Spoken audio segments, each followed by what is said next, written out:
السلام علیکم ورحمۃ اللہ وبرکاتہ۔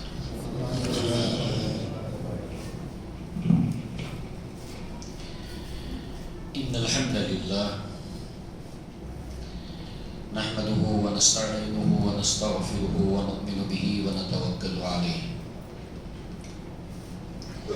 ونعوذ باللہ من شرور انفسنا ومن سیئات اعمالنا، من يهده الله فلا مضل له ومن يضلل فلا هادي له، واشهد ان لا اله الا الله وحده لا شريك له واشهد ان محمدا عبده ورسوله، اما بعد يا ايها الذين امنوا اتقوا الله حق تقاته ولا تموتن الا وانتم مسلمون، يا أيها الناس اتقوا ربكم الذي خلقكم من نفس واحدة وخلق منها زوجها وبث منهما رجالا كثيرا ونساء، واتقوا الله الذي تساءلون به والأرحام إن الله كان عليكم رقيبا، يا أيها الذين آمنوا اتقوا الله وقولوا قولا سديدا يصلح لكم أعمالكم ويغفر لكم ذنوبكم، ومن يطع الله ورسوله فقد فاز فوزا عظيما، فإن خير الحديث كتاب الله وخير الهدي هدي محمد صلى الله عليه وسلم، وشر الأمور محدثاتها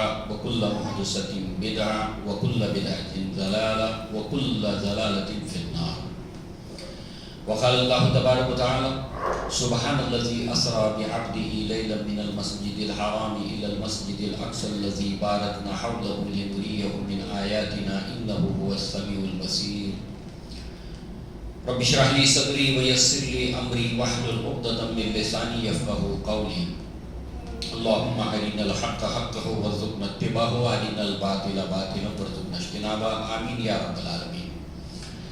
سلسلہ سیرت النبی صلی اللہ علیہ وسلم کے بیان میں گزشتہ مرتبہ ہم نے اللہ کے نبی کی سیرت کا وہ اہم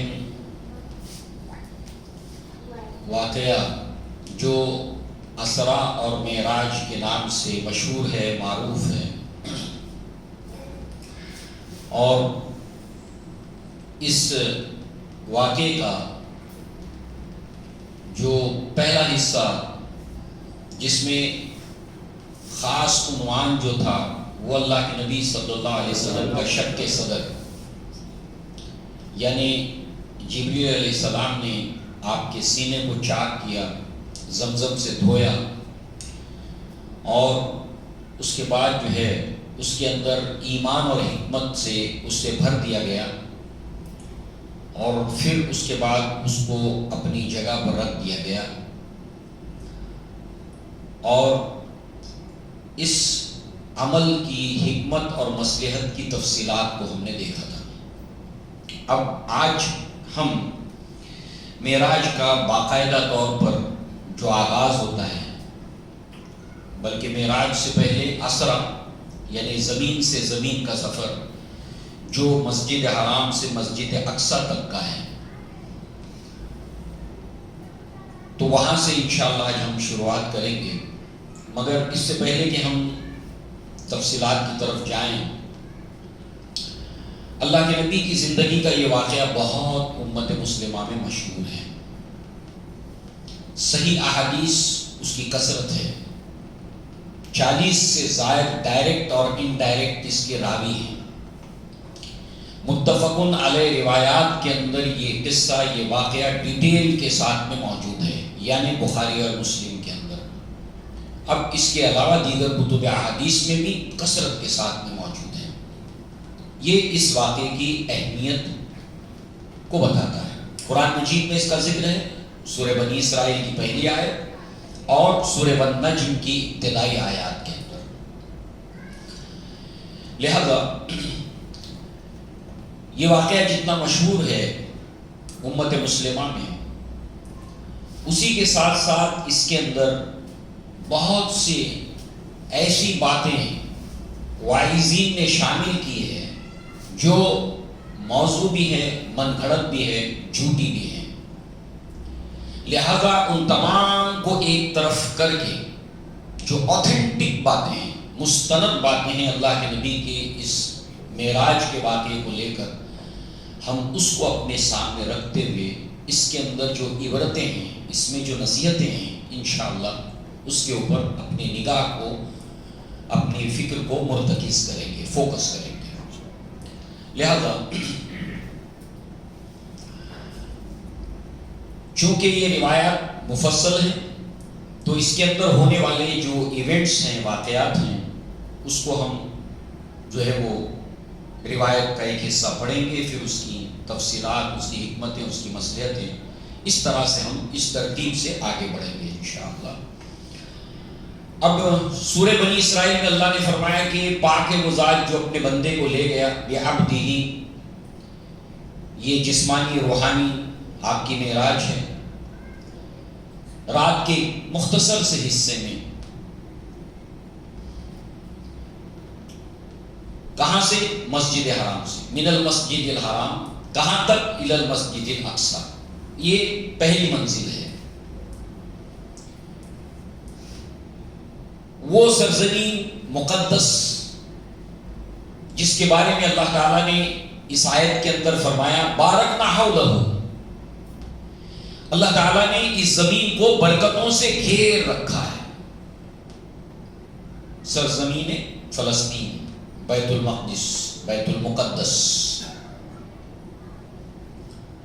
لنریہ من آیاتنا۔ اس اسرا، اس معراج، اس سفر کا مقصد کیا ہے؟ تاکہ اللہ تبارک و تعالی اپنے بندے کو اپنی بڑی بڑی نشانیاں دکھائے۔ یہ اللہ تعالیٰ کی سنت ہے۔ اللہ تعالیٰ نے ابراہیم علیہ السلام کو بتایا، مرنے کے بعد دوبارہ کیسا زندہ کرے گا اللہ تعالیٰ، اس کا مشاہدہ کرائے گا۔ عزیر علیہ السلام کو کرائے گا۔ غرض یہ کہ اللہ تبارک و تعالیٰ انبیاء کو یہ جو باتیں ہمارے لیے چھپی ہوئی ہیں، پوشیدہ ہیں، جس کے اوپر ہمارا ایمان ہے، ان میں سے کچھ اللہ تبارک و تعالیٰ اپنے انبیاء کو دکھاتا ہے کہ وہ پھر آ کر جو ہے وہ امتوں کو اور لوگوں کو اس دنیا کی خبر دیتے ہیں۔ مرنے کے بعد کی زندگی کی وہ خبر ابتدا سے ہی، جب سے اللہ نے ان کو نبی بنایا، وہ دیتے رہتے ہیں۔ اللہ تبارک و تعالیٰ اس کا کچھ مشاہدہ انہیں کراتا ہے، سناتا ہے، دکھاتا ہے، اور پھر مزید وہ قوت کے ساتھ جو ہے وہ اس بات کو لوگوں کے سامنے رکھتے ہیں۔ تو اللہ تعالیٰ اسی مقصد کے تحت اپنے نبی صلی اللہ علیہ وسلم کو لے گیا۔ اللہ تعالیٰ تو سمیع ہے اور بصیر ہے، اللہ ہر چیز کا سننے والا اور دیکھنے والا ہے۔ اس آیت کی کچھ تفصیلات ہم نے گزشتہ مرتبہ دیکھی، آج اس کی ضرورت نہیں۔ اب آئیے آگے بڑھتے ہیں۔ شک کے صدر ہو گیا، اس کے بعد اللہ کے نبی فرماتے ہیں، انس بن مالک رضی اللہ عنہ اس کے راوی ہیں، ان رسول اللہ صلی اللہ علیہ وسلم قال اوتیت البراق، میرے لیے براق لایا گیا۔ براق یہ سواری ہے جس سے اللہ کے نبی مسجد حرام سے مسجد اقصی جائیں گے۔ براق اس کا مصدر برق ہے، عربی زبان میں بھی، اور عربی زبان سے فارسی اور اردو میں یہ لفظ آیا، برق کے معنی ہوتے بجلی۔ بٹن یہاں ہے اور 10 کلومیٹر کے اوپر جو ہے وہ آپ نے بلب جو ہے وہ لگایا ہے، یہاں پر آپ نے بٹن دبایا، وہ وہاں پر لائٹ آ گئی، تیز رفتاری۔ اور براق اس کے اوپر تشدید بھی ہے، بہت ہی زیادہ تیز رفتار، یہ وجہ تسمیہ اس سواری کا نام۔ لہذا اوتیت البراق، براق میرے لیے لایا گیا۔ وَهُوَ دَابَّةٌ، وہ ایک جانور ہے۔ اب یزوب سفید، بیاض کا لفظ اردو میں بھی استعمال ہوتا ہے۔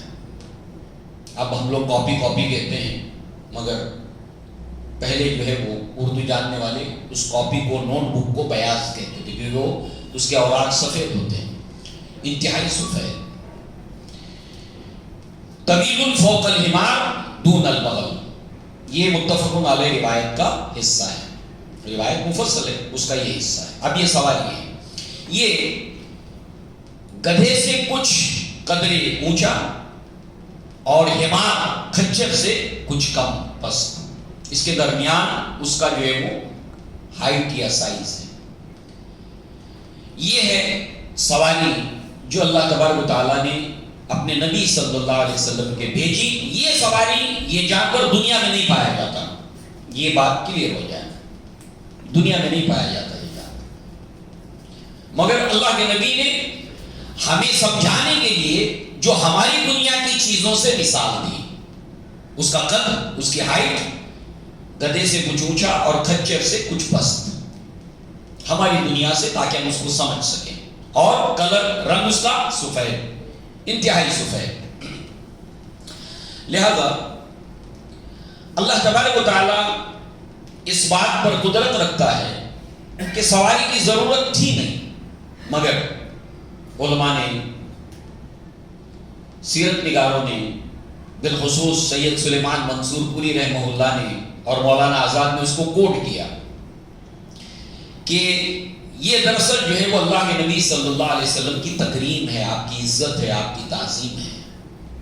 جبریل کو بھیجا اور ساتھ ہی ساتھ سواری بھی بھیجی، گویا کہ یہ عزت اور تکریم کا ایک پہلو ہے۔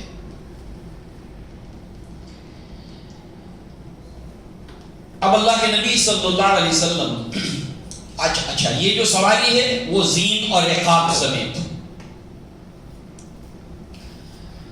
اللہ کے نبی صلی اللہ علیہ وسلم جب اس کے اوپر سوار ہوئے، جبریل نے آپ کو کہا اور آپ سوار ہوئے، سوار ہونے کے بعد میں یہ جو جانور تھا براق، یہ تھوڑا شوخی کرنے لگا۔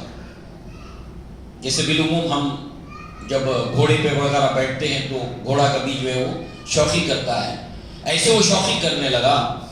تو اس پر جبریل علیہ السلام نے اس سے کہا، اس براق سے، ابھی محمد تفعل ھذا، کیا تو محمد صلی اللہ علیہ وسلم کے ساتھ ایسا کرتا ہے؟ فما رکبک احد اکرم علی اللہ منہ، آج تک تیرے اوپر کوئی ایسا سوار نہیں ہوا، یعنی اس سواری کے اوپر اس سے پہلے بھی اللہ تعالیٰ کی مخلوق میں سے مخلوق سوار ہوتی رہی ہے، یہ دنیا کی سواری نہیں ہے، یہ دنیا کا جانور نہیں ہے، مگر آج تک تیرے اوپر کوئی ایسا سوار نہیں ہوا ہے کہ اللہ تبارک و تعالیٰ کی نظر میں، اللہ تعالیٰ کے سامنے جس کا یہ مقام اور مرتبہ بلند ہو، وہ محمد صلی اللہ علیہ وسلم ہے۔ گویا کہ یہاں پر اللہ کے نبی صلی اللہ علیہ وسلم کے مقام اور مرتبے اور تکریم اور تعظیم کو بتانا مقصد ہے۔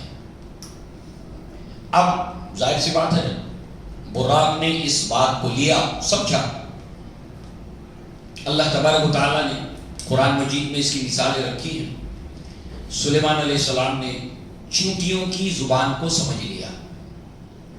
جب چونٹی نے اپنے تمام لشکریوں سے کہا، یا ایھا النمل ادخلوا مساکینکم ولا یحطمنکم سلیمان وجنودہ وهم لا یشعرون، اے چونٹیوں جلدی جلدی اپنی بلوں میں داخل ہو جاؤ ورنہ سلیمان علیہ السلام کا لشکر تمہیں روند کر چلا جائے گا۔ سلیمان علیہ السلام نے سن لیا، سمجھ بھی لیا، لہذا جو ہے وہ اونٹ اللہ کے نبی سے آ کر شکایت کرتا ہے، اللہ کے نبی کے معجزات میں سے، تو یہ وہ جانور ہے جس نے جبریل نے کہا، اور فرشتے کوئی بات اپنی طرف سے نہ کہتے ہیں، نہ کوئی کام اپنی طرف سے کہتے ہیں، لا یعصون اللہ ما امرهم ویفعلون ما یؤمرون، نہ وہ اللہ کی نافرمانی کرتے ہیں اور جو کچھ اللہ نے انہیں حکم دیا وہ کرتے ہیں۔ جبریل علیہ السلام نے کہا اور اس براق نے سنا اور سمجھا۔ جیسے ہدہد کی بات سلیمان علیہ السلام سمجھتے تھے اور سلیمان علیہ السلام کی بات ہدہد سمجھتا تھا، لہذا جبریل کی بات کو براق نے سمجھا اور پھر اس کے اوپر اس کا اس بات کا روب طاری ہوا، پھر وہ ٹھیک ہو گیا۔ لہذا اللہ کے نبی صلی اللہ علیہ وسلم کو اس کے بعد اب یہ سفر شروع ہوتا ہے مسجد حرام سے۔ اب اس کی رفتار کا ذکر کرتے ہیں اللہ کے نبی صلی اللہ علیہ وسلم۔ یدعو حافرہ عند منتہا طرفہ فرقبتہ حتی آتیت بیت المقدس۔ یہ جو چند جملے ہیں یہ اللہ کے نبی صلی اللہ علیہ وسلم کے افصح العرب ہونے کی دلیل ہے۔ کم سے کم لفظوں میں آپ نے جس طریقے سے ایک مکمل اس کی رفتار کا نقشہ کھینچا ہے، کم سے کم لفظوں میں، اور اس کا تصور نہیں کیا جا سکتا فصاحت اور بلاغت کا۔ اللہ کے نبی کہتے ہیں کہ جہاں میری نظر پڑتی تھی، اب آپ کھلے میدان میں ہیں، کھلے میدان میں تا حد حد نگاہ جہاں پر آپ کی نظر جا کے پڑ جائے، بیچ میں کوئی رکاوٹ نہ ہو، تا حد نگاہ جہاں پر آپ کی نظر جا کر رک جاتی ہے، وہ آخری چیز میری جہاں نظر جا کر ٹک جاتی تھی بس وہ وہاں پہنچ جاتا تھا، یہ اس کی رفتار ہے۔ لہذا اور پھر حتی آتیت بیت المقدس، اور پھر بالآخر میں بیت المقدس پہنچ گیا، ٹائم نہیں، یہ ہے رفتار اس سواری کی جو اللہ تعالیٰ نے بھیجی تھی۔ اب ظاہر سی بات ہے، اس کے لیے بھی ہم قرآن مجید سے ایک مثال لیں۔ اگر سلیمان علیہ السلام کے دربار میں ایک عفریت من الجن، جنوں میں سے ایک عفریت تھا جس نے اس ملکہ سبا کا تخت لانے کے لیے کم و بیش 5 گھنٹے یا اس سے کچھ زائد کا وقت مانگا، اور ایک شخص جس کو اللہ نے علم دیا تھا اس نے یہ کہا کہ میں اتنی دیر میں اس کو لے آؤں گا، انا آتی کا بھی قبل ان یرتد الیک طرفک۔ سلیمان علیہ السلام سے وہ شخص کہتا ہے جس کو اللہ نے علم دیا تھا کہ اتنی دیر میں وہ تخت لاؤں گا جتنی دیر میں پلک جھپکتی ہے، اب ایک پلک اور دوسری پلک کے درمیان جتنا وقت ہے اتنی دیر میں لے آؤں گا۔ دنیا میں، اسلام میں، قرآن میں اس کی مثالیں موجود ہیں، لہذا یہاں پر ادھر پلک جھپکی بھی نہیں ہوگی، اللہ کے نبی بیت المقدس پہنچ گئے اتنی رفتاری کے ساتھ میں۔ تو یہ پہلی منزل، سبحان الذی اسری بعبدہ لیلا من المسجد الحرام الی المسجد الاقصی الذی بارکنا حولہ لنریہ من آیاتنا انہ هو السمیع البصیر۔ اس دوران سفر اللہ کے نبی نے ایک چیز دیکھی، رفتار، اتنی رفتار میں بھی اللہ کے نبی نے ایک چیز دیکھی۔ ویسے سائنٹیفکلی دیکھنا محال ہے اگر رفتار تیز ہو۔ مثال کے طور پر ایک قطار سے آپ کے 10 قدم یا 50 قدم کے اوپر آپ کے سب سے قریبی دوست قطار سے کھڑے کر دیے جائیں، اور ٹرین جو ہے وہ 100 کی رفتار سے وہاں سے گزر جائے اور کہا جائے پہچانو یہ 10 دوست تمہارے کون ہیں، نہیں پہچان سکیں گے۔ کیوں؟ کیونکہ ہمارے دیکھنے کا عمل جو ہے وہ جب ہم کسی چیز کو دیکھتے ہیں تو پردے شقیہ جو ریٹینا ہوتا ہے اس کے اندر سیکنڈ میں سے کچھ حصے لگتے ہیں اس امیج کو بننے کے اندر، مگر اللہ تعالیٰ اپنے نبی کو کیوں لے گیا تھا؟ لِنُرِيَهُ مِنْ آیَاتِنَا، دکھائے اللہ تعالیٰ اپنی بڑی بڑی نشانیاں۔ تو جو مقصد تھا لے جائے جانے کا، تو اب یہ سائنسی جو اصول اور ضوابط دھرے کے دھرے رہ جاتے ہیں، اللہ نے اس کے اندر پرنسپلز اور ضابطے اور اصول رکھے ہیں۔ آگ جلاتی ہے، یہ قانون ہے، اللہ نے اس کو ایسا ہی بنایا ہے، اس کا نیچر ہے، مگر جب اللہ تعالیٰ چاہتا ہے وہ اپنے نیچر کے اپوزٹ ہو جاتی ہے۔ یا نارو کونی بردم و سلامن علی ابراہیم، اے آگ تو ٹھنڈی ہو جا، بالکل برعکس اپنا مزاج کر دیتی ہے، اور ابراہیم کے لیے تو سلامتی کے ساتھ ٹھنڈی ہو جا۔ پانی اپنی سطح کو برقرار رکھتا ہے، برابر رکھتا ہے، سرفیس کو برابر رکھتا ہے، اپنی سطح کو برابر رکھتا ہے، مگر موسیٰ علیہ السلام کے لیے قطعۃ العظیم دیوار کی طرح کھڑا ہو گیا اپنے نیچر کے اپوزٹ۔ لہذا اللہ تبارک و تعالیٰ کی بنائی ہوئی یہ مخلوق ہے، اور اس کے اندر جو پرنسپلز اور لا ہے وہ اللہ نے ڈالے ہیں، اور وہ اللہ کے حکم کے پابند ہیں۔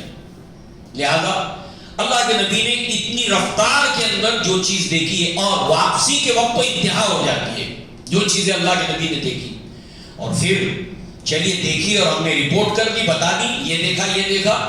قریش نے کراس ویریفیکیشن کے لیے ایک کے بعد ایک سوالات کی بوچھاڑ کرنی، اچھا یہ بتاؤ، اچھا یہ بتاؤ، اچھا یہ بتاؤ۔ اللہ کے نبی نے سب بتایا، سب تصدیق ہو گئی۔ تصدیق کس نے کی؟ زمین پر چلنے والے انسانوں نے تصدیق کی کہ ہاں ہم وہاں سے لوٹ رہے فلسطین سے اس وقت، اور یہ واقعات ہوتے ہیں۔ نبی نے کہا ان سے پوچھ لو، وہ قافلہ آ رہا ہے۔ تصدیق کی، اتنا ایمان افروز واقعہ ہے۔ پھر وہ لوگ جو کہتے ہیں روحانی تھا یہ سفر، ان سے پوچھا جائے کہ جو واپسی کے وقت جس قافلے نے جتنے اللہ کے نبی نے واقعات راستے کے بتائے تھے، آنے کے بعد بتایا کہ ہاں یہ ہوا تھا، تو یہ خواب یا روحانی سفر کیسا تھا؟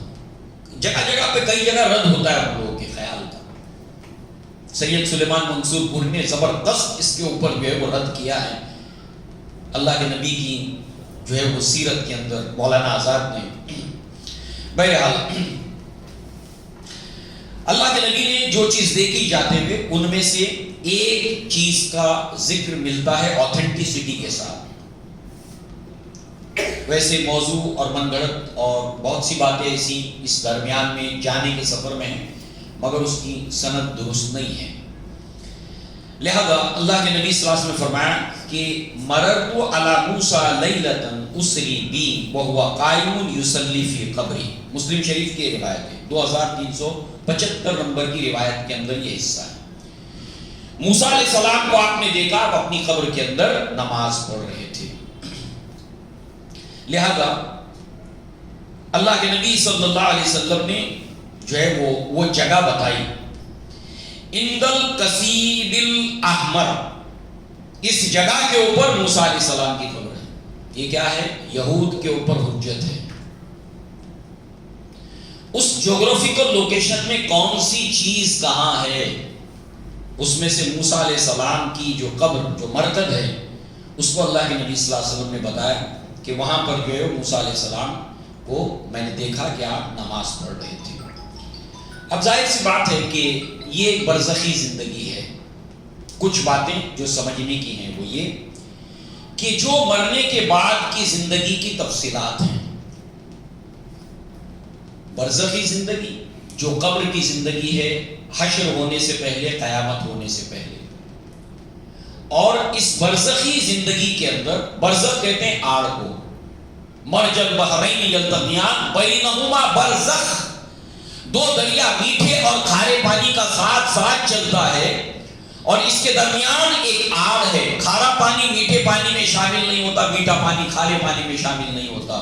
ایک برزخ، ایک آڑ ہے اللہ تعالیٰ نے، یعنی دنیا اور آخرت کے بیچ میں یہ ایک جگہ ہے برزخ.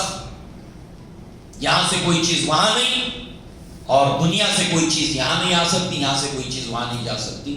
یہ برزخی زندگی ہے جس کے اوپر ایک مسلمان، ایک مومن ایمان رکھتا ہے اور ہر اس بات کے اوپر ایمان رکھتا ہے جس کو اللہ نے بتایا، اللہ کے رسول نے بتایا. اس کی تفصیل، اس کی ایکسپلینیشن، اس کا معنی سمجھ آئے یا نہ آئے، اس کا ایمان ہے. ایمان بالغیب اسی کو کہتے ہیں، جو چیز ہم نے دیکھی نہیں، ہمارے لیے جو پردے میں ہے. اب نماز پڑھ رہے تھے، اب اس کی تعلیل، اس کی تفسیر، اس کی ضرورت نہیں، اللہ ہے کہ اللہ کے نبی نے کچھ بتایا ہو. ہاں یہ ہے کہ زندگی ختم نہیں ہوتی، کسی کی بھی نہیں. موت کو سمجھا ہے نادا اختتام زندگی، یہ ہے شام زندگی، صبح پھر دوام زندگی. اس وقت دنیا کی زندگی میں ہم زندگی کے تھرڈ فیز کے اندر ہیں. زندگی کا پہلا فیز عالم ارواح، زندگی کا دوسرا فیز رحم مادر، ماں کا پیٹ، جس کے اندر ایک جسم دیا جاتا ہے اور وہ جو عالم ارواح سے روح لا کر اس کے اندر انپٹ کی جاتی ہے. اب یہ روح اور جسم دونوں مل گئے، پھر یہ دنیا کے اندر ہم آتے ہیں. یہ دنیا کے اندر آنے کے بعد اب جو ہے وہ یہ تیسرا فیز ہے اور اس کے بعد چوتھا فیز ہے جب اس میں سے روح نکالی جاتی ہے، ماں کے پیٹ میں ڈالی جاتی ہے اور موت کے وقت نکالی جاتی ہے. یہ ہے عالم برزخ. اور پھر اس کے بعد پانچواں فیز ہے جو حشر ہے، آخرت ہے، اور پھر وہ موت کو میڈے کی صورت میں لا کر اس کو ذبح کر دیا جائے گا اور اس کے بعد جہنمیوں کو موت آئے گی، نہ جنتیوں کو موت آئے گی. تو یہ برزخی زندگی ہے جہاں پر عذاب ہونے والوں کو ہو رہا ہے. یضاعف لہ العذاب یوم القیامہ، قیامت سے عذاب ڈبل کیا جائے گا. اور جو راحت میں ہے، اللہ رب العزت نے اس زندگی میں ان کو آرام اور راحت دیا ہے. اور بالخصوص انبیاء کے جسم کو مٹی کھاتی نہیں، انبیاء کا جسم محفوظ رہتا ہے. لہذا موسیٰ علیہ السلام کو آپ نے دیکھا، ساتھ ہی ساتھ جو ہے وہ آپ دیکھیں کہ اللہ کے نبی صلی اللہ علیہ وسلم کا اس مقام کو دیکھنا جہاں پر موسیٰ علیہ السلام کی قبر ہے. یہ چونکہ اللہ کے نبی نے اس معراج کی خبریں جب دی ہیں لوگوں کو، قریش کو، یہود کو، تو یہود کے لیے گویا کہ یہ اتمام حجت تھا کہ جس آخری نبی، جس نجات دہندہ کی تم تلاش میں مدینہ میں آ کر بسے ہو، وہ یہی نبی ہیں آخری محمد رسول اللہ صلی اللہ علیہ وسلم، کیونکہ اب اللہ کے نبی بہت جلد مدینہ ہجرت کرنے والے تھے، ابھی چند 1 سال اور کچھ اور مہینوں کے بعد۔ اللہ تبارک و تعالیٰ اللہ کے نبی صلی اللہ علیہ وسلم کو مسجد اقصیٰ فلسطین لے جائے بغیر ڈائریکٹ آسمانی سفر ہو سکتا تھا۔ پھر شارحین حدیث نے، سیرت نگاروں نے اس کی مصلحت اور حکمتیں بتائیں کہ اللہ تعالیٰ بیت المقدس کیوں لے گیا، قرآن میں بھی اس کا ذکر کیا اللہ تعالیٰ۔ لہذا یہ انبیاء کا مسکن ہے،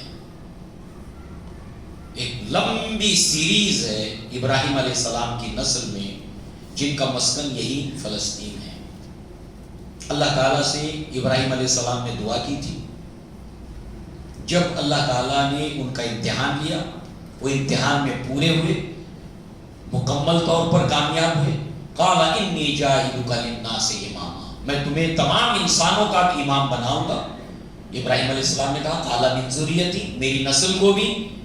اللہ تعالیٰ نے فرمایا لا ینال عہد الظالمین، ظالموں سے میرا کوئی وعدہ نہیں ہے۔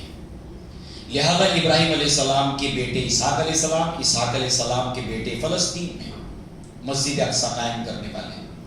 یہاں پر ابراہیم علیہ السلام کے بیٹے ابراہیم علیہ السلام کے چھوٹے بیٹے اسحاق علیہ السلام، مسجد اقصیٰ کا قیام، اور اس کے بعد مسجد حرام کے اندر خانہ کعبہ کا قیام ابراہیم علیہ السلام کے بیٹے اسماعیل علیہ السلام، ابراہیم علیہ السلام، اسحاق علیہ السلام، ابراہیم علیہ السلام، اسماعیل علیہ السلام، مسجد اقصیٰ اور مسجد حرام۔ لہذا انبیاء کا مسکن، اور کئی انبیاء کی ہجرت گاہ، کئی انبیاء ہجرت کر کے یہاں پر پہنچے۔ پھر مسجد اقصیٰ، اور اللہ کے نبی نے ہجرت کے بعد قریب 17 مہینے تک اسی مسجد اقصیٰ کی طرف رخ کر کے نماز پڑھی۔ لہذا یہ انڈیکیشن ہے، کس بات کا انڈیکیشن؟ اب بہت جلد مسجد حرام کے جو متولی بن کر بیٹھے ہیں، اپنے آپ کو ابراہیم علیہ السلام کی اولاد بتانے والے، یہ کفاران قریش، ابراہیم علیہ السلام موحد تھے، توحید کا پیغام لے کر آئے تھے۔ اللہ نے قرآن میں جگہ جگہ اعلان کیا وما کان من المشرکین، اپنے آپ کو ان کی اولاد کہنے والے انہوں نے مسجد حرام کو لات، عزا، منات اور بتوں سے بھر دیا تھا۔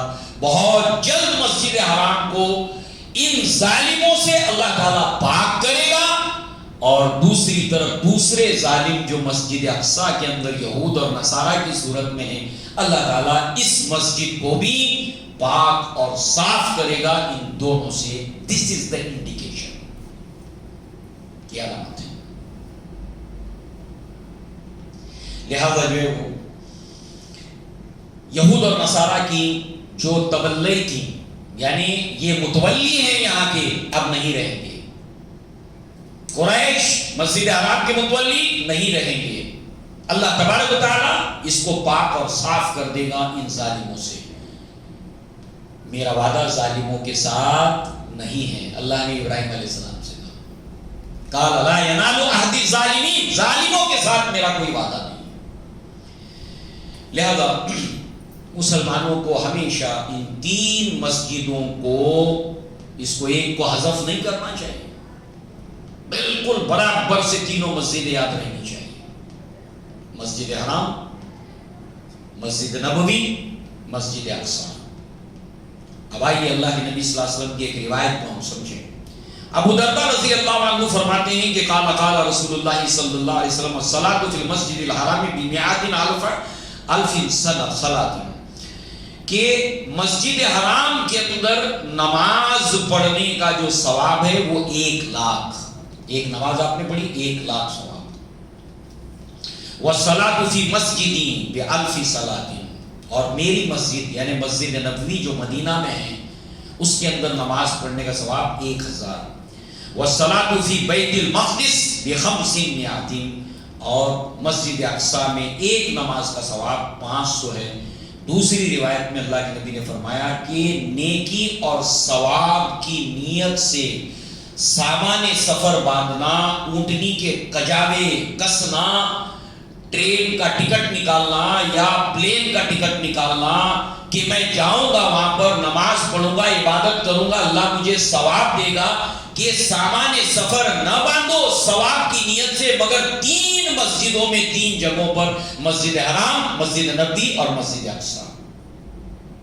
مگر کہیں نہ کہیں آج مسلمان ایک مسجد کو فراموش کرتا جا رہا ہے. یہ ہمیں معراج کے واقعے سے یاد رکھنا چاہیے. لہذا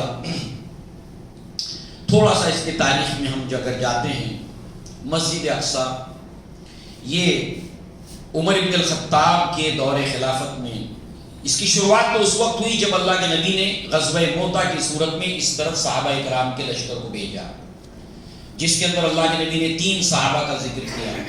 ایک زید بن حارثہ، جب وہ شہید ہو جائیں تو پھر کمان جو ہوگی وہ جعفر بن ابی طالب کے ہاتھ میں ہوگی، جب وہ شہادت پا جائیں گے تو پھر کمان ہوگی عبداللہ بن رواحہ کے ہاتھ میں. جب وہ بھی شہید ہو جائیں تو پھر تم باہم آپس میں فیصلہ کر کے جو ہے وہ کسی کو اپنا امیر بنا لینا. اور اس وقت صحابہ نے مشورہ کر کے عبداللہ بن رواحہ کی شہادت کے بعد خالد بن ولید کو جو ہے وہ اپنا امیر بنایا تھا، اور پھر اللہ نے ان کو فتح یاب کیا. تو یہ پہلی مرتبہ اللہ کے نبی نے اس طرف شام کی طرف جو ہے وہ غزوہ موتا کی صورت میں صحابہ کے لشکر کو بھیجا. اور پھر اللہ تبارک و تعالیٰ نے 1099 عیسوی کے اندر جو ہے وہ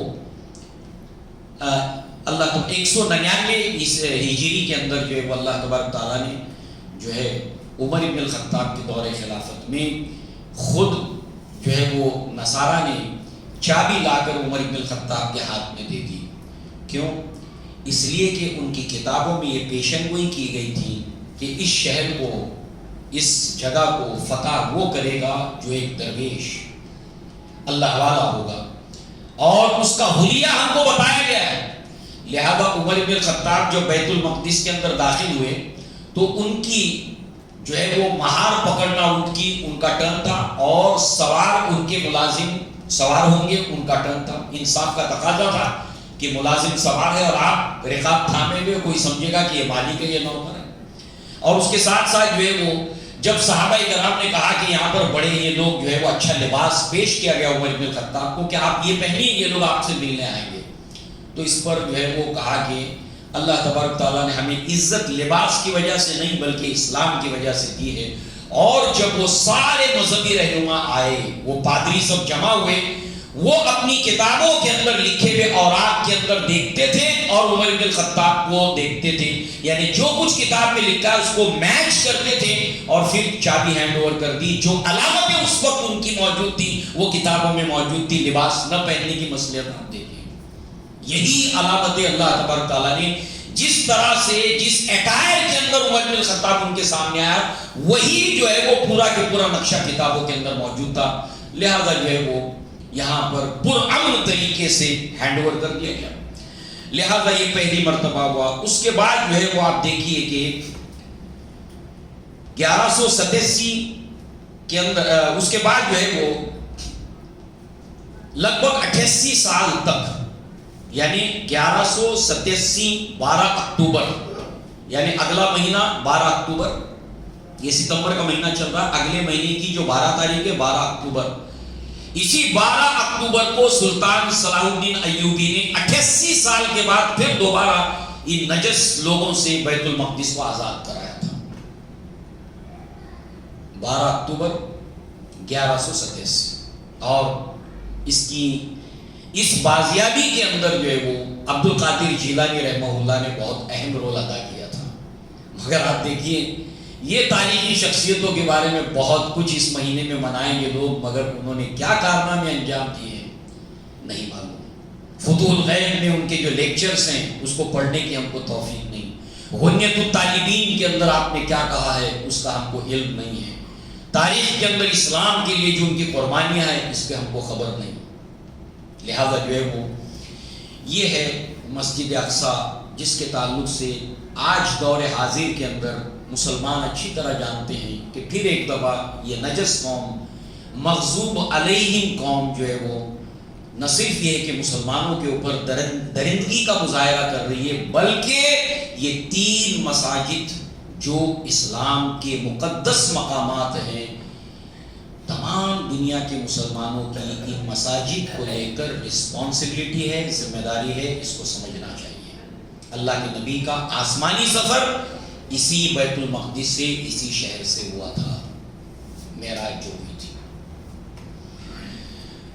لہذا اب آگے دیکھیے، لیلۃ اسری بی انتہیت الی بیت المقدس فخرج جبریل الصخر باصبعہ وشد بها البراق۔ یہ ایک روایت ہے جو ترمذی اور صحیح ابن حبان میں ہے۔ ایک اور روایت ہے، قال، اللہ کے نبی نے فرمایا، فربطته بالحلقۃ التي یربط به الانبیاء۔ یہ مسلم شریف کی روایت ہے۔ تو اب یہ سواری، جب بیت المقدس اللہ کے نبی پہنچ گئے تو آپ نے اپنی سواری کو جو باندھا ہے، جس سواری سے آپ آئے تھے، اس کو لے کر یہ دو روایت ہیں، ایک ترمذی میں اور ایک صحیح ابن حبان میں، اور ایک روایت مسلم شریف کے اندر ہے۔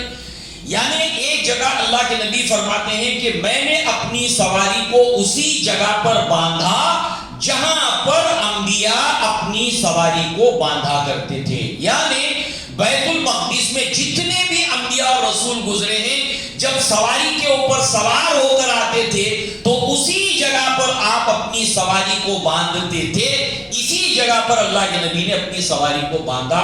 یہ دراصل یہود کے اوپر اتمام حجت ہے۔ تم کو معلوم ہے کہ بنی اسرائیل کے انبیاء اپنی سواری کو کس جگہ پر باندھتے تھے، نبیوں کے علاوہ اس جگہ پر کوئی اور نہیں باندھتا تھا۔ یہ دلیل ہے اس بات کی کہ محمد رسول اللہ نے اتنے عرصہ گزر جانے کے بعد کہ عیسیٰ علیہ السلام جو آخری بنی اسرائیل کے رسول ہیں، ان کے درمیان اور اللہ کے نبی کے درمیان نبوت کے اعتبار سے 610 سال کا فاصلہ ہے، اور معراج کے 10 سال 11 سال اگر اس میں ملا دیے جائیں تو 622 سال گزر جانے کے بعد نبی صلی اللہ علیہ وسلم اپنی سواری کو وہیں لا کر باندھ رہے ہیں جہاں پر انبیاء باندھا کرتے تھے۔ یہ دلائل النبوہ ہے۔ ایمان لے آؤ، تمہاری عافیت اسی میں ہے۔ سارے دلیل اللہ تبارک تعالیٰ جو ہے وہ یہاں پر جمع کر رہا ہے۔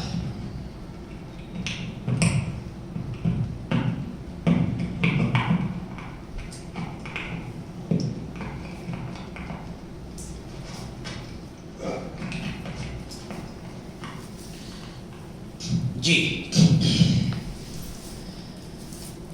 اور دوسری روایت یہ ہے کہ اس کے بعد جو ہے وہ جبریل علیہ السلام نے صخرہ، اب یہ صخرہ بہت اہم ہے ٹرم، اس لیے کہ وہاں پر دو ڈوم ہیں، ایک سنہری کلر کا ڈوم ہے اور ایک جو ہے وہ سرمئی کلر کا ڈوم ہے۔ سرمئی کلر کا جو ڈوم ہے وہ مسجد اقصی ہے، سرمئی کلر کا جو ڈوم ہے وہ مسجد اقصی ہے، اور جو سنہری کلر کا ہے وہ صخرہ ہے۔ یہاں سے معراج کی شروعات ہوئی تھی۔ یہ دو باتیں بہت سے مسلمان اتنا بھی نہیں جانتے ہیں کہ وہ ڈوم جو ہے وہ نگاہوں سے اوجھل رکھا گیا ہے، قصداً رکھا گیا ہے، جان بوجھ کے رکھا گیا ہے۔ لہذا ایک مسلمان کو اس مسجد کو لے کر ہرگز اس کو نہیں بھولنا چاہیے کہ یہاں پر صخرہ، قبۃ الصخرہ کون سا ہے، اور اس کے بعد مسجد اقصی کا جو گنبد ہے وہ کون سا ہے۔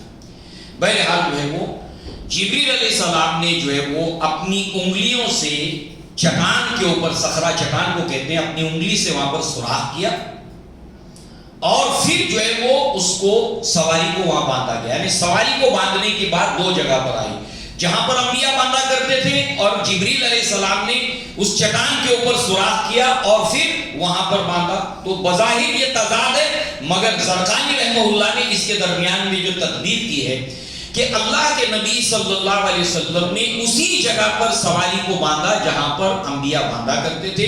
یہ انبیاء کا ادب، یہ احترام ہے، اور سابقہ انبیاء کی اللہ تبارک و تعالیٰ نے اپنے نبی سے کہا کہ آپ صبر کیجئے، جیسے اولو العزم رسولوں نے کیا ہے۔ اللہ کے نبی اسی پیغام کو لے کر آئے ہیں، اسی راستے کے اوپر ہیں، اہدنا الصراط المستقیم، جس کے اوپر اللہ تعالیٰ اس صراط مستقیم کے اوپر انبیاء کے گروہ کو چلاتا ہے، اور اسی انبیاء کے سلسلے کے اندر آخری نبی آئے، ان کا راستہ ایک ہے، لہذا جو ہے وہ اسی جگہ پر اللہ کے نبی نے اپنی سواری کو باندھا جہاں نبی باندھا کرتے تھے۔ اس کے اندر گزشتہ انبیاء کا احترام، تعظیم اور انہی کے راستے پر چلنے کا انڈیکیشن۔ اس کے ساتھ ساتھ جو ہے وہ جبریل علیہ السلام نے پھر وہاں سے اس سواری کا جو حلقہ ہے اس کو کھولا اور پھر سوراخ کیا چٹان کے اوپر، اور وہاں پر اللہ کے نبی صلی اللہ علیہ وسلم کی سواری کو باندھا۔ یہیں سے اللہ کے نبی کے معراج کا سفر شروع ہونے والا تھا۔ اس کے ساتھ اس کا کنیکشن اور ربط ہے، دونوں گویا کہ ایک جگہ پر سواری کا باندھا جانا، دونوں کے یہاں پر ایک مصلحت، ایک حکمت اور اس کے اندر عبرتیں موجود ہیں۔ لہذا اس کے اندر جو ہے وہ اس کے ساتھ ساتھ جو ہے وہ اللہ کے نبی صلی اللہ علیہ وسلم نے تمام انبیاء کی تصدیق کرنا، ہر نبی اپنے پہلے کے آئے ہوئے انبیاء جو ہیں ان کے اور ان کے طرف جو نازل کی گئی کتاب اس کی تصدیق کرتے ہیں۔ مصدقا لما بین یدیہ، میں تصدیق کرتا ہوں اس چیز کی جو تمہارے پاس ہے۔ لہذا جو ہے وہ یہاں پر اس اعتبار سے اللہ کے نبی صلی اللہ علیہ وسلم نے جو ہے وہ اپنی سواری کو باندھا، جبریل نے پھر اس کو نکال کر صحرا کے پاس میں اس کو باندھا۔ اس کے اندر جو نصیحت اور عبرت کو جو شارحین حدیث نے پیش کیا ہے وہ یہ کہ اللہ کے نبی صلی اللہ علیہ وسلم براق کو نہیں باندھتے، وہ کوئی دنیا کی سواری تھی نہیں، یہ اللہ کی طرف سے تھی، یہ سواری اللہ کی طرف سے تھی۔ اب ظاہر سی بات ہے کہ جب اللہ کی طرف سے تھی تو اس کو مسخر کر دیا گیا تھا محمد رسول اللہ صلی اللہ علیہ وسلم کے لیے، اس کو باندھنے کی ضرورت نہیں تھی۔ اس کو تو چھوڑیے، قصوہ جب اللہ کے نبی نے ہجرت کی، اللہ کے نبی کی جو اونٹنی تھی قصوہ، تو وہ جب مدینہ کے اندر اللہ کے نبی صلی اللہ علیہ وسلم جب ہجرت کر کے پہنچے ہیں تو آپ قصوہ کے اوپر سوار تھے، تو تمام جو مدینہ کے سردار تھے مختلف قبائل کے، سب نے اونٹنی کی مہار تھامی اور کہنے لگے اللہ کے نبی آپ ہمارے محلے میں ہمارے گھر میں مہمان ٹھہریں گے۔ دوسرا سردار کہتا نہیں اللہ کے نبی آپ ہمارے گھر آئیں گے، ہمارے محلے آئیں گے۔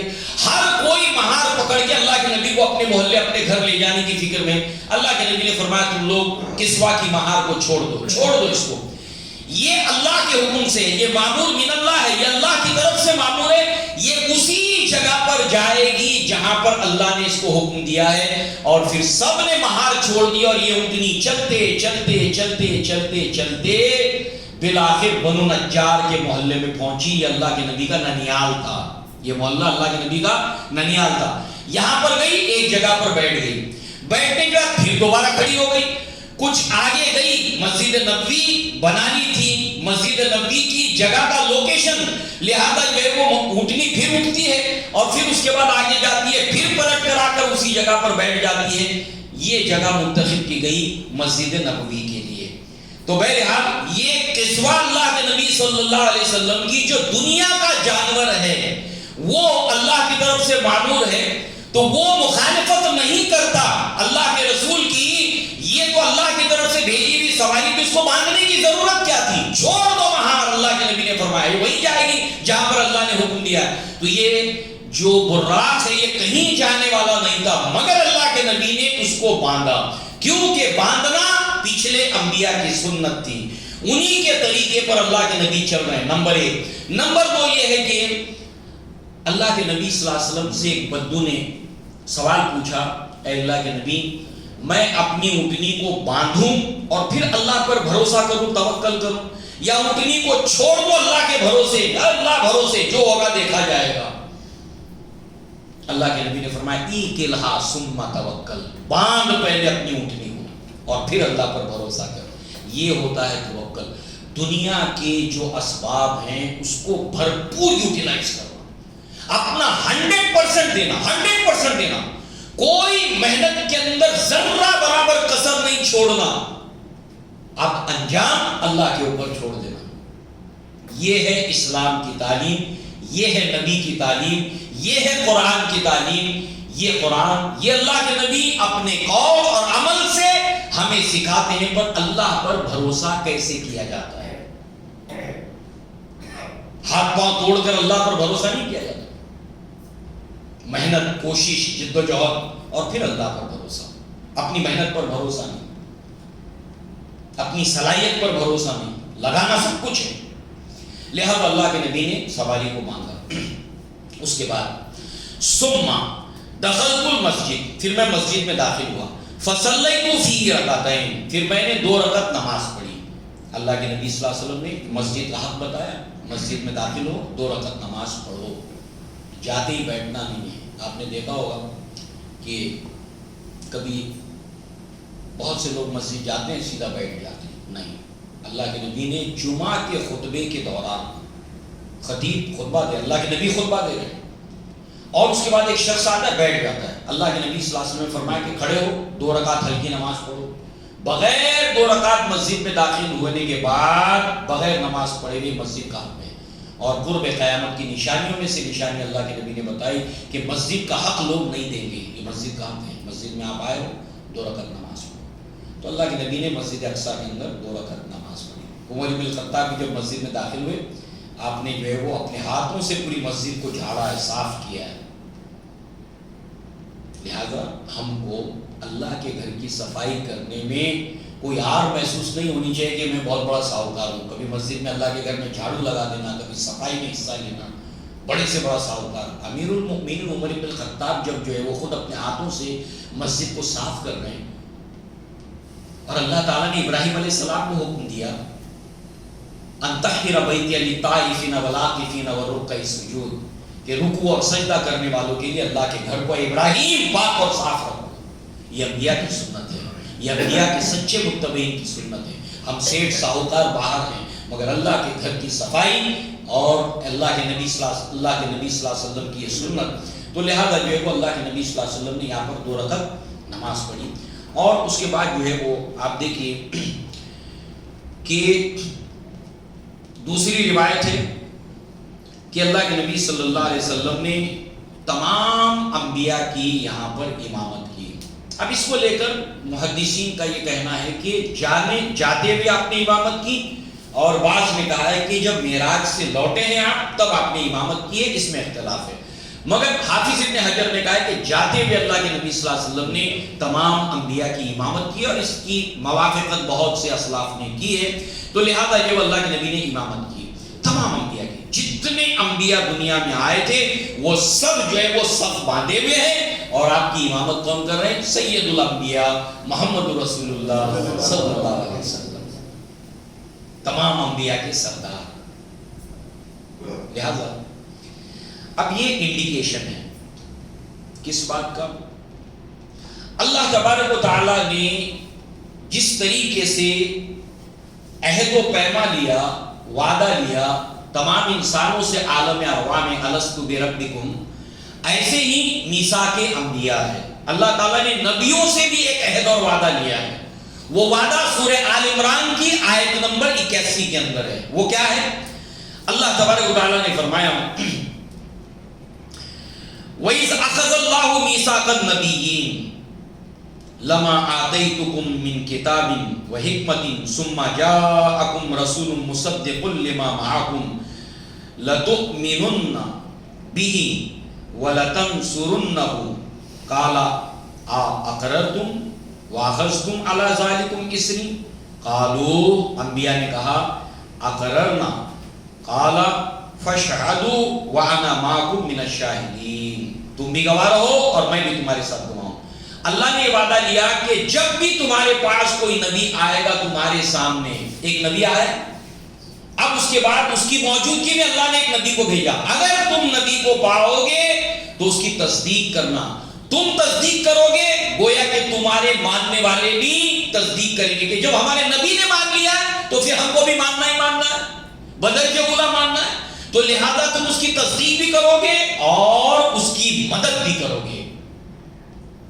تو لہذا جو ہے وہ یہ تمام انبیاء کا محمد رسول اللہ صلی اللہ علیہ وسلم کی امامت کے اندر نماز پڑھنا، آپ کی اقتداء میں نماز پڑھنا، آپ کو فالو کرنا، گویا کہ اب اگر ان نبیوں میں سے کوئی ایسا دعوے دار ہے کہ میں نوح علیہ السلام کا امتی ہوں، تو اے نوح علیہ السلام کے امتی، تیرے نبی اور نوح علیہ السلام جن کو اللہ تعالیٰ نے دنیا کے اندر بھیجا تھا، تیرا دعویٰ ان کی طرف نسبت کرنے کا ہے.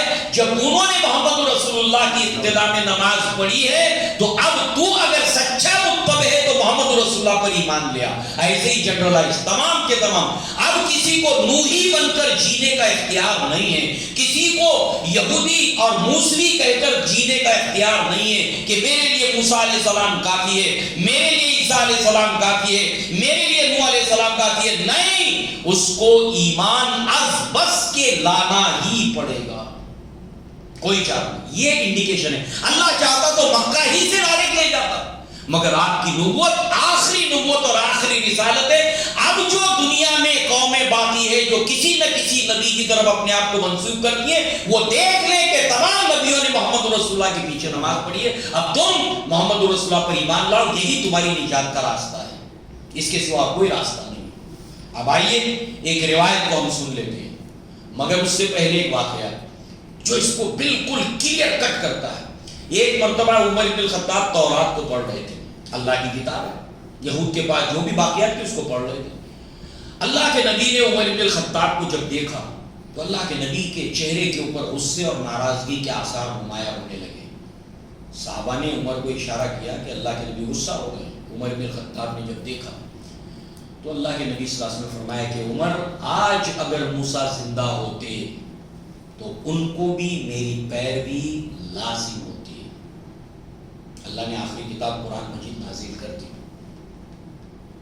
تو معلوم یہ ہوا کہ یہاں پر جو ہے وہ آپ دیکھیں, اس کے سوا ایک دلیل جو کتاب الایمان میں امام مسلم لائے ہیں. ابو ہریرہ رضی اللہ عنہ اس کے راوی کہتے ہیں ان رسول اللہ صلی اللہ علیہ وسلم والذی نفس محمد بیدہ لا یسمع باحد من هذه الامه یہودی ولا نصرانی ثم يموت ولم يؤمن بالذی ارسلت به الا كان من اصحاب النار. کتاب الایمان میں لائی ہے روایت, اور باب جانتے کیا قائم کیا؟ باب کا عنوان دیکھیے آپ, وجوب الایمان برسالتی نبینا محمد صلی اللہ علیہ وسلم. واجب ہونا ایمان لانے کا ہمارے نبی محمد رسول اللہ کے, واجب, واجب چھٹی نہیں ہے, آپشن نہیں ہے. اور روایت کیا ہے؟ اللہ کے نبی نے فرمایا کہ اس ذات کی قسم جس کی مٹھی میں محمد صلی اللہ علیہ وسلم کی جان ہے, جس کسی نے میرے تعلق سے سنا من هذه الامہ, اس امت میں سے, پھر اور کلیئر کیا, یہودیوں ولا نصرانیوں ثم یموت, اور وہ مر گیا, سنا میرے بارے میں, مر گیا, ولم یؤمن بالذی ارسلت به, اور جو مجھے دے کر بھیجا گیا اس کے اوپر ایمان نہیں لایا, الا کان من اصحاب النار, وہ جہنم میں جائے گا, اس کا ٹھکانہ جہنم ہے. تو یہ امامت تمام انبیاء کی اللہ کے نبی صلی اللہ علیہ وسلم کا کرنا, اٹ از اے انڈیکیشن کہ اب کوئی بھی کسی نبی کی طرف اپنے آپ کو منسوب کرنے والے کے لیے واجب ہے محمد رسول اللہ پر ایمان لانا, ورنہ اس کی نجات, اس کا سالویشن جسٹ ٹو امپاسبل, ناممکن ہے, نہیں جائے گا جنت میں, کسی حال میں نہیں جائے گا. یہ ہے آپ کی امامت کی مصلحت اور حکمت, اور یہ ہے مسجد حرام سے مسجد اقصی لے جائے جانے کی حکمت. اس کے بعد جو ہے وہ اللہ کے نبی, ثم خرجت فجاءنی جبرائیل بآناء خمر وآناء من لبن. اس کے بعد جبریل علیہ السلام میرے پاس دو برتن لائے, ایک برتن کے اندر شراب تھی اور ایک برتن کے اندر دودھ تھا. یہ دونوں, اب معراج کا سفر شروع ہونے سے پہلے دو مشروب آپ کے پاس میں پیش کیے گئے. چوائس کرنا ہے محمد رسول اللہ کو, ایک شراب کا برتن ہے اور ایک دودھ کا برتن ہے. میرے سامنے جبریل علیہ السلام نے پیش کیا. فاخترت اللبن, تو میں نے دودھ کے برتن کو منتخب کر لیا. اللہ کے نبی نے دودھ پیا. فقال جبریل, تو جبریل علیہ السلام نے کہا, اخترت الفطرہ, آپ نے فطرت کو چنا. فطرت کیا ہے؟ اسلام. نیچر کیا ہے؟ فطرت کیا ہے؟ اسلام, جس کے ساتھ دنیا میں آنے والا ہر بچہ فطرت اسلام کے اوپر پیدا ہوتا ہے. گویا کہ یہاں پر اللہ کے نبی صلی اللہ علیہ وسلم نے جو دودھ کو اختیار کیا, اس کو جبریل علیہ السلام نے فطرت سے تعبیر کیا. یعنی اس کا مطلب جو ہے وہ یہ بتایا کہ آپ کی امت جو ہے وہ, آپ نے فرمایا جبریل علیہ السلام نے اللہ کا شکر ادا کیا, الحمدللہ الذی ہداک للفطرہ, تمام شکر اور تعریفیں اس اللہ تعالیٰ کے لیے جس نے آپ کو انتخاب کرنے کے وقت ہدایت دے دی کہ آپ نے فطرت کو چنا. وَلَوْ أَخَذْتَ الْخَمْرَ، اور اگر آپ شراب کا برتن اختیار کرتے غوتا امت تو آپ کی امت جو ہے وہ گمراہ ہو جاتی. لہذا قیامت تک یہ امت بحیثیت مجموعی گمراہ نہیں ہوگی. اللہ کے نبی نے فرمایا اللہ کے نبی کے زمانے سے لے کر جو ہے وہ آخری زمانے تک ایک جماعت ضرور حق کے اوپر قائم رہے گی. بحیثیت مجموعی پوری کے پوری قوم گمراہ نہیں ہوگی، بلکہ امت کا ایک حصہ ہمیشہ صراط مستقیم کے اوپر، سیدھے راستے کے اوپر رہے گا. لہذا جو ہے وہ اس طرح سے جبریل علیہ السلام نے جو ہے وہ اللہ تعالیٰ کا اس کے اوپر شکر ادا کیا. اور ظاہر سی بات ہے کہ جو قومیں گمراہ ہوئی ہیں ان کی نشانیاں ہمارے پاس میں ہیں، ان کی علامتیں ہمارے پاس میں، وہ یہود اور نصارہ ہے. آپ دیکھیں نصارہ کے اندر جو شراب کا معاملہ ہے وہ کتنا عام ہے، جس کو اللہ نے حرام قرار دیا. اس نے ان کی فطرت کو مسخ کر دیا. یہ فطرت سے، نیچر سے ہٹ گئے، اسلام سے ہٹ گئے. شراب ان کے کلچر کا ایک حصہ بن گئی. یہ بات دیگر ہے کہ آج مسلمان بھی شراب پینے لگا ہے. یہ بڑے افسوس کی بات ہے. مسلمان اور شراب کا کوئی لینا دینا نہیں، کوئی تعلق نہیں. یہ فطرت کو مسخ کرنے والی چیز ہے، فطرت اسلام کو ختم کرنے والی چیز ہے شراب. لہذا جو ہے وہ کل مولود یولد علی الفطرہ، ہر بچہ فطرت اسلام کے اوپر پیدا ہوتا ہے. فَأَبَوَاهُ يُحَوِّدَانِهُ أَوْ يُنَصِّرَانِهُ أَوْ كَمَا قَالَ، اس کے ماں باپ اس کو یہودی نصرانی بنا دیتے ہیں. تو فطرت اسلام سے ہٹنے کی وجہ جو ہوتی ہے اس کے اندر ایک بہت بڑی وجہ الخبائث شراب، تمام برائیوں کی جڑ اور ماں وہ شراب ہے. لہذا جو ہے وہ اس طرح سے اللہ کے نبی صلی اللہ علیہ وسلم نے دودھ کو اختیار کیا. اور ساتھ ہی ساتھ جو ہے وہ اسلام کے ساتھ ساتھ استقامت بھی اس کی تعبیر کی گئی ہے. یعنی آپ کی امت گمراہ نہیں ہوگی بحیثیت مجموعی، اور استقامت قائم رہے گی وہ دین کے اوپر. استقامت کی ضرورت کب پیش آتی ہے؟ جب شدید جو ہے وہ اسلام کے خلاف حالات ہوتے ہیں، اس وقت بھی جو ہے وہ اسلام کے اوپر آپ کی امت قائم رہے گی، ثابت قدم رہے گی. لہذا اسی کے ساتھ ساتھ اللہ کے نبی صلی اللہ علیہ وسلم نے دودھ کے تعلق سے جو ہے وہ بتایا. مستدرک حاکم کے اندر یہ روایت ہے، اور البانی رحمہ اللہ سلسلۃ الصحیحہ کے اندر اس کو لائے ہیں. علیکم بالبعن البقر، کہ دودھ کو گائے کے تم اختیار کرو، کیونکہ گائے ہر درخت سے کھاتی ہے. وہ شفاء من کل داء، اور اس کے اندر جو ہے وہ بیماریوں سے شفا ہے. اور البانی رحمہ اللہ نے اس روایت کو صحیح قرار دیا. تو بہرحال جو ہے وہ یہاں تک کا سفر ہے. اب اس کے بعد جو ہے وہ اللہ کے نبی صلی اللہ علیہ وسلم کا سفر آسمانی شروع ہوگا. یہاں پر آ کر بات ختم ہو جاتی ہے زمینی سفر کی. اب یہاں سے صخرہ سے اللہ کے نبی صلی اللہ علیہ وسلم کا آسمانی سفر ہوگا، اور اس کی تفصیلات کے اندر کون کون سے واقعات آتے ہیں، حتیٰ کہ ساتوں آسمان کو اسٹیپ بائی اسٹیپ اللہ کے نبی، اس کے بعد سدرۃ المنتہا، اور جہاں پر بیت المعمور ہے، جہاں پر جنت الماوا ہے، وہاں تک اللہ کے نبی صلی اللہ علیہ وسلم کا یہ سفر چلتا ہے. انشاءاللہ اس کی تفصیلات کو ہم آگے دیکھیں گے. اقول قولی ھذا واستغفر اللہ لی ولکم ولسائر المسلمین والمسلمات، وآخر دعوانا ان الحمد للہ رب العالمین. السلام علیکم ورحمۃ اللہ وبرکاتہ.